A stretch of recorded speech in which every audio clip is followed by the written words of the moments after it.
Beginning in the late 1970s, Detroit-born Barry Bremen lived a life most could only dream of. It just wasn't his own. The charade started on February 4th, 1979, when Barry was able to make his way onto the floor of an NBA All-Star game by wearing a uniform of the Kansas City Kings. While he was able to make it onto the floor during the pregame warm-ups, an actual player for the Kings, Otis Birdsong, approached him and said, "You're on my team and I don't even know who you is," thus outing him and ending his first attempt at being an imposter. But this encounter would provide fuel for Barry's lust for deception. In July of the same year, Barry moved into the baseball season with gusto and was able to get into Kingdom Field at the 1979 MLB All-Stars game, which was Seattle's most watched game in the history of baseball. Dressed as a New York Yankee, Barry was able to stay on the field for a full 30 minutes, actually catching fly balls and attempting to pose for an all-star picture, standing amongst greats such as Reggie Jackson, Joe Morgan, and Gaylord Perry, before finally being identified as a fake and being escorted out by ushers. It seems his discovery was more likely to be delayed at All-Star games as opposed to regular games, as there was more diversity of teams and players, and thus more of a likelihood of him not being found out. At the 1980 Baseball World Series game, Barry would go on to expand his horizons by taking on the role of an actual official. He was able to casually walk out to home plate with actual umpires of the game, standing next to such well-known umpires as Paul Pryor and Harry Wendelstedt. And most would agree that was the appeal, the acclaim, the attention, standing by the greats, because it seemed Barry craved the spotlight. As an amateur athlete himself, perhaps he was living out a life he felt he had missed out on. And he certainly looked the part. Standing at 6'3", he often was accepted as an athlete based simply on the rarity of his height. 1 year later, at the 1981 NBA All-Stars game, Barry again got onto the floor by donning the uniform of the Houston Rockets and was actually able to take warm-up shots with the team before being noticed. In a continuation of his role as an authority figure, through the wearing of the same uniform officials wore, Barry was able to stand next to some of the greats, masquerading as one of their own, during the playing of the national anthem at Game 5 of the World Championships at the Boston Gardens. He later was able to successfully play rounds of golf on a professional field during a tournament, and was able to impersonate a San Diego mascot, and once, he even wore a Dallas Cowboys cheerleading uniform onto the field of a football game. He outdid himself, though, in 1985, when he was able to make his way onto the Pasadena Civic Auditorium stage of the Emmy Awards, a huge television award program watched by much of America back in that time. When the award was called for Betty Thomas for Hill Street Blues, Barry came onto the stage and confused the presenter, Peter Graves, by walking onto the podium and accepting the Best Supporting Actress award for Thomas in her place, saying that she could not make it that night.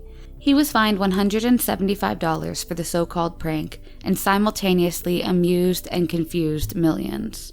1986 would be his last foray into the world of imposter baseball.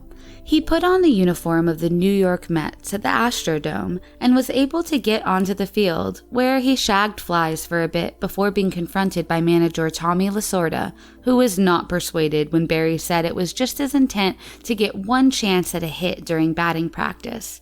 Tommy Lasorda was not amused and used many profanities to describe his dislike of the situation. Barry was arrested and held in jail for 7 hours until being bailed out. That would be his last major foray into the world of professional pretend. Barry says that he was treated with such disregard and incivility that it left a bad taste in his mouth, and he never wanted to do the imposter gig again. On his 64th birthday, Barry passed from cancer.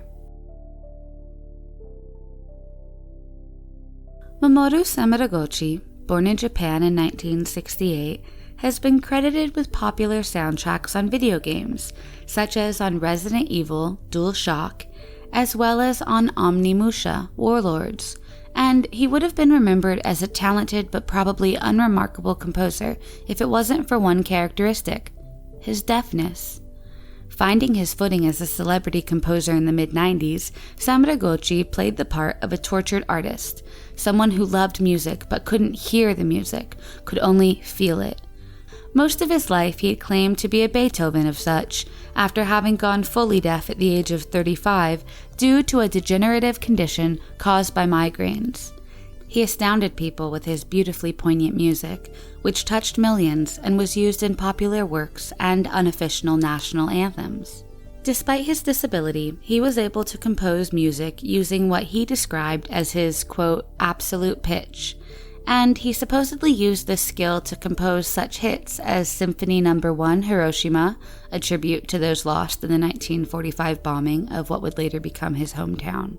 This symphony was first performed in 2008 and gained national acclaim. It was this symphony that catapulted Samarangochi's fame into the realm of becoming a household name in Japan. He once said on the topic of his disability that his deafness was in fact an attribute. Quote, I listen to myself. If you trust your inner sense of sound, you can create something that is truer.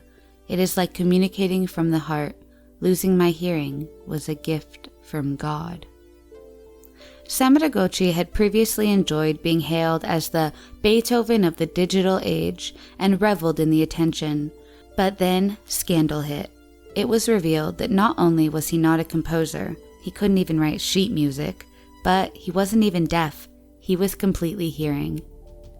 People had initially started to question the charade back in June of 2013, when a journalist for Area magazine who was interviewing Samarangochi noticed some of the oddities in regards to how he was able to answer questions before the interpreter finished signing them, and how he responded by standing up at the sound of a normal doorbell. The journalist cast doubt on his deafness, and the composer was questioned in the press, with such headlines as, "The Deaf Genius Composer, is Moromo Samarangochi genuine?" Initially, in February of 2014, Samarangochi produced a Level 2 disability certificate, claiming he had lost his hearing, but then regained his hearing. But later, in March of that same year, Samarangochi recanted his story while at a press conference and said he would return the certificate as he did not meet the legal requirements for a disability. It was also revealed that the cane he used was a prop, and wholly unnecessary. Some people who heard of this scandal would say that Samarangochi's rise to fame had to do more with the uniqueness of his disability situation and less with the work itself. But this is in fact untrue, as the work was powerful and beautiful and truly did touch millions. It just wasn't his. Whose was it? Takahashi Niigaki. While he taught music, he was actually forced to keep his biggest achievement a dark secret. For 18 years, he had been composing music for Samarangochi and letting him publish it as his own, supposedly created despite his deafness.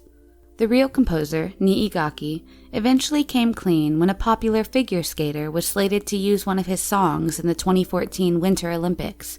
He didn't want to include another person unknowingly in the lie. Niigaki apologized publicly and hinted at an element of a power imbalance between the ghost composer and the imposter. He said, quote, I am an accomplice of Samarangochi because I continued composing just as he demanded, although I knew he was deceiving people. In fact, Niigaki was paid a mere 7 million yen, 77,000 American dollars, spanning over 17 years and more than 20 masterpieces. That is less than $4,600 a year for what was making Samarangochi millions. While at first Samarangochi pretended to be deaf to his ghostwriter, who he hired originally as an assistant, that act soon wore off and he revealed his true self, a hearing person. Niigaki said that the fake composer would threaten, in normal spoken language, to take his own life if the lie became public. And so, for that reason, he felt compelled to stay and continue creating music. After these revelations, Samarangochi is now part of a lawsuit where he could be held liable for over 61 million yen, almost $600,000, in lost ticket sales and revenue for his canceled musical tour.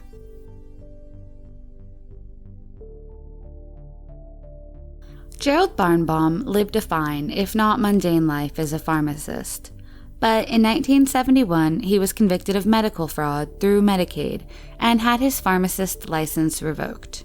Instead of moving into a different field, he doubled down and decided just to become a doctor, but not in the conventional way. He legally changed his name to Gerald Barnes and took on the identity of Dr. Gerald Barnes from Stockton, California. Gerald would go on to practice in the Los Angeles area for 3 years until his lack of actual medical knowledge caused a tragedy to occur. 29-year-old John Mackenzie came in to see the supposed Dr. Barnes for chronic fatigue, extreme thirst, dry mouth, and rapid weight loss. Despite Mackenzie displaying classic signs of type 1 diabetes, Gerald sent him home with medication for vertigo after taking some blood to test. A few days later, when Mackenzie's blood test came back, Gerald's physician's assistant noticed right away the alarming results. His blood glucose levels were over 1,200 milligrams, a lethal level. The PA called the police right away, but when they arrived at Mackenzie's apartment, he was already dead, having fallen into an untreated diabetic coma. This gross negligence was what alerted Dr. Barnes' staff that the man they were working for was not who he seemed. A police investigation was opened up, and in 1980, Gerald was charged with second-degree murder, but eventually pleaded the charges down to manslaughter and practicing medicine without a license. He served just 19 months of his 3-year and 4-month sentence and was released in 1982, just to continue practicing medicine without a license until he was again caught, this time applying for hospital privileges. When he applied for hospital privileges, the actual Dr. Barnes found out and informed authorities. This time, he was convicted of grand theft as well as larceny and sentenced to another 3 years in jail. After being released, he would go on to assume the identity of a San Francisco pharmacist, Donald Barnes, but was caught after applying for a job at an LA pharmacy. This did not deter him, as in 1995, he played what was arguably the biggest role in his career when he impersonated a doctor at the Executive Health Group, a company in charge of doing the medical evaluations for FBI agents and executives of the Federal Reserve Bank. Gerald performed physicals on over 70 agents of the FBI, with some estimates citing him having examined hundreds of FBI agents.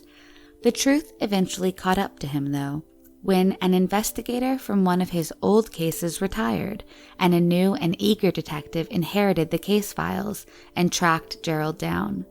Under the intense stress of questioning, Gerald broke down and faked having suicidal thoughts, and when that didn't deter the questions and scrutiny, he feigned having a heart attack. He was eventually sentenced to various counts such as mail fraud, unlawful dispensing of a controlled substance, and fraudulent use of a controlled substance, as he had erroneously prescribed many medications to his patients, some wholly unnecessary or dangerous. These newest charges got him sentenced to 12.5 years in federal lockup, but in 2000, during an intra-prison transfer, Gerald escaped and somehow managed to land a job at a medical clinic and work there for 4 weeks before being apprehended by U.S. Marshals. He was only sentenced 6 additional months for the escape. The real people he impersonated spent years rebuilding their failed credit and reputations. Gerald Barnbaum died, not as a doctor or as a pharmacist, but as a prisoner in 2018 at the age of 84.